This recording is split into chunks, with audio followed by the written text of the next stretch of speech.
अच्छा, ये जो यूरिक एसिड लोगों का बढ़ जाता है गोश्त खाने की वजह से, ठीक है, उसमें भी बड़ी तकलीफें होती हैं जोड़ों में, हड्डियों में, तो अब इसके लिए क्या तरीका है? ये बड़ा ज़बरदस्त आपका सवाल है कि गोश्त खाने की वजह से यूरिक एसिड बहुत ज़्यादा बढ़ता है। अब यूरिक एसिड जब बढ़ता है तो आम इंसान जो है आराम से सोता है, जब सुबह उठता है तो ये हाथ जो है उसके ऐसे फोल्ड ही नहीं होते, जोड़ सारे स्वेलिंग भी हो जाती है, दर्द भी।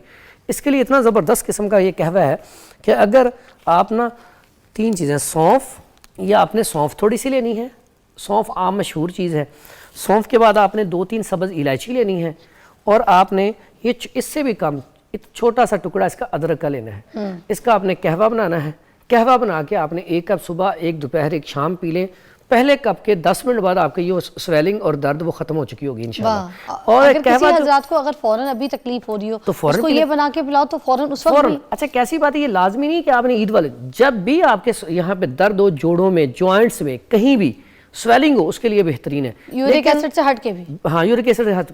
और इसका एक और चीज़ है, कहवा जो लोग बनाते हैं ये अक्सर सही नहीं बनाते। कहवा बनाने वो पकाई जाते हैं, पकाई उससे क्या कड़वा हो जाता है। अच्छा। कहवा बनाना, आपने चूल्हे पे रखा बर्तन, उसमें पानी जब उबलना शुरू हो गया उस वक्त आप ये चीज़ें डालें, फिर ऊपर से ढक दें उसको, फिर आँच बंद कर दें, 5 मिनट बाद तैयार हो जाएगा। ठीक है, थैंक यू सो मच, बहुत बहुत शुक्रिया। हकीम फरहान साहब हमारे साथ मौजूद थे।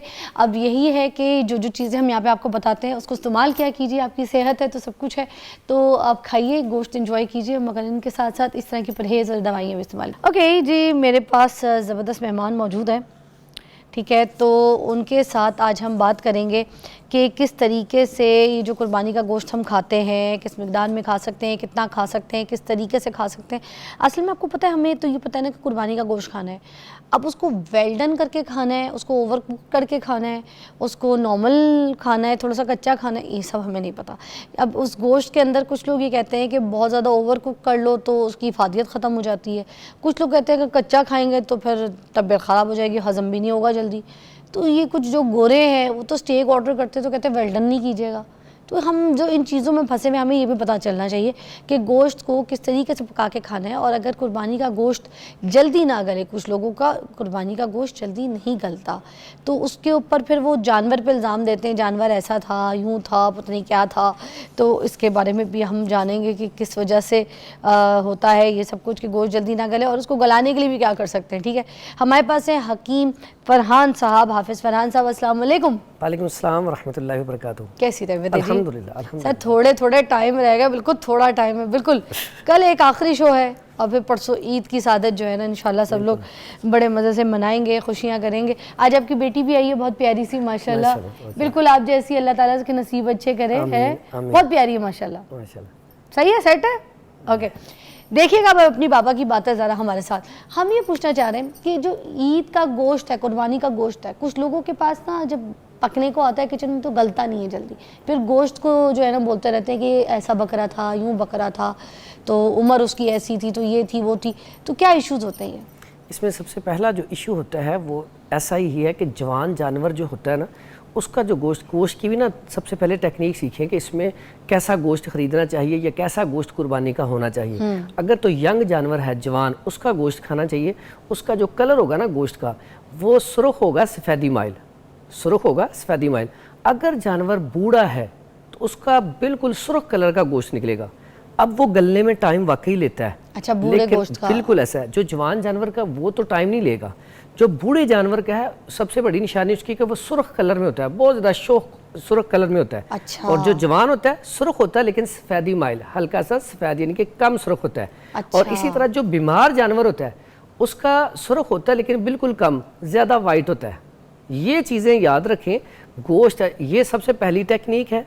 अब उसके बाद फिर हम क्या करते, मतलब आपके सामने इन 3 ऑप्शंस के गोश्त रख दिए जाए तो आप बता सकते हैं जानवर की उम्र भी, जानवर बीमार है, जानवर जवान है, ये तीनों आप बता दें। ये तीनों बिल्कुल, जब गोश्त आपके पास कट के आए, वैसे तो आप खरीदते हैं तो सबसे पहले कोशिश करें यंग जानवर खरीदें, ठीक है। उसके बाद जब आप खाने पे आपके लेके आते हैं, जब गोश्त कुर्बानी का हो जाता है, उसके बाद देख लें किस कलर में है, तो उसको आपको पता चल जाएगा इसने गलने में कितना टाइम लेना है। फिर उसमें हमारे पास ऐसी चीज़ें हैं, इंशाल्लाह आज दिखाएंगे कि कौन सी चीज़ में डाली जाए तो जिससे ये जल्दी गल जाता है।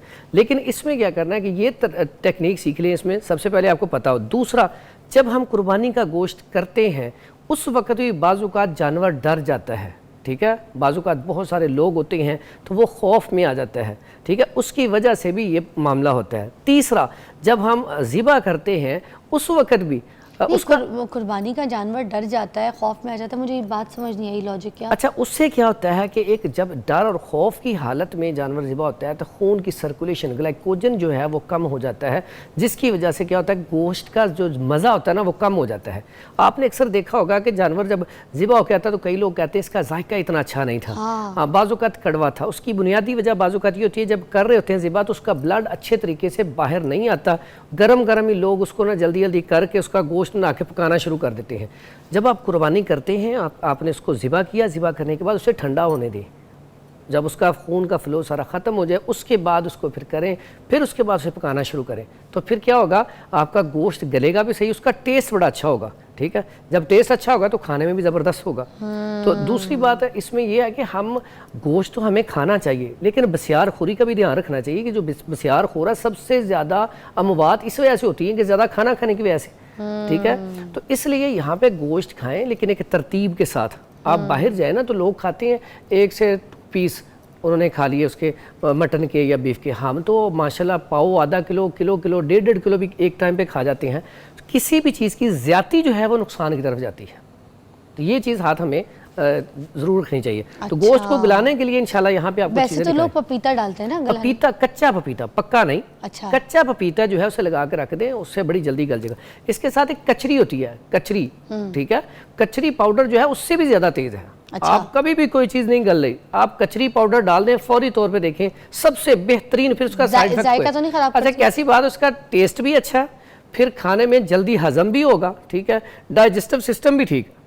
ये नहीं तो दिखा दें आपके पास पड़ी है कचरी, क्योंकि आप बात कर रहे हैं तो साथ साथ हो जाएगी। है वो ढूंढनी पड़नी है जरा, अभी निकाल के आपको दिखा देते हैं। अच्छा, ठीक है। कचरी, क्योंकि मैं कह रही हूँ बात हो रही है साथ, अगर ऊपर पड़ी है तो दिखा दें कि कचरी क्या होती है, क्योंकि अच्छा कचरी के साथ जायका आप कह रहे हैं बिल्कुल भी खराब नहीं होगा, बिल्कुल है ना। और ये बेहतरीन चीज है कचरी जो है इसके लिए ना। और हम क्या करते हैं फिर पहली मर्तबा सुना है ये, हम ना अक्सर औकात मसाला जात जो है ना वो भी गलत डाल देते हैं, जिसकी वजह से भी हम मसाला जात जो बाहर के इस्तेमाल करते हैं उसकी वजह से भी ये बहुत बड़ा मसला बनता है। मतलब ज़्यादा मसाले, डब्बे के मसाले जो पैकिंग वाले आते हैं, अगर वो डाल देते तो उसकी वजह से भी गोश्त नहीं गलता। उसकी वजह से गलना नहीं, उसकी वजह से ना इसकी अफादियत। ये देखें जी, ये आगे कचरी, ये इसे कहते हैं ये कचरी, ठीक है। ये है। तो अब इसको डालना किस हिसाब से? इसको पाउडर करके बड़ा आसान सा, घर में जो आपके पास मशीन होती है, जूसर मशीन, उसमें वो मसाले वाली ग्राइंडर होती है छोटी सी, उसमें ग्राइंड कर लें और ये थोड़ा सा डाल लें आप। ये फसलों में बहुत ज़्यादा होते हैं, पाकिस्तान में इसे ना आम पंजाबी ज़बान में चिब्बड़ भी कहते हैं। चिब्बड़, अच्छा, हाँ तो समझ गई मैं क्या है, ठीक है। इसको कचरी भी कहते हैं, ठीक है। तो ये गोश्त को गलाने के लिए बेहतरीन, और ये खुद भी बहुत ज़्यादा जो सफूफ होते हैं ना हाजम, जिससे खाना हजम होता है, जिसको हम फकी वगैरह कहते हैं, उसमें भी ये डलती है, इसलिए कि डाइजेस्टिव सिस्टम को ठीक करती है, खाना बड़ी जल्दी हजम कर देती है। अच्छा, तो ये जो है ये इसको ना भूलें, आपके गट हेल्थ के लिए काम करती है। बेहतरीन है, बेहतरीन है, इसको आप याद रखें। ठीक है, कचरी दिमाग में रखिएगा।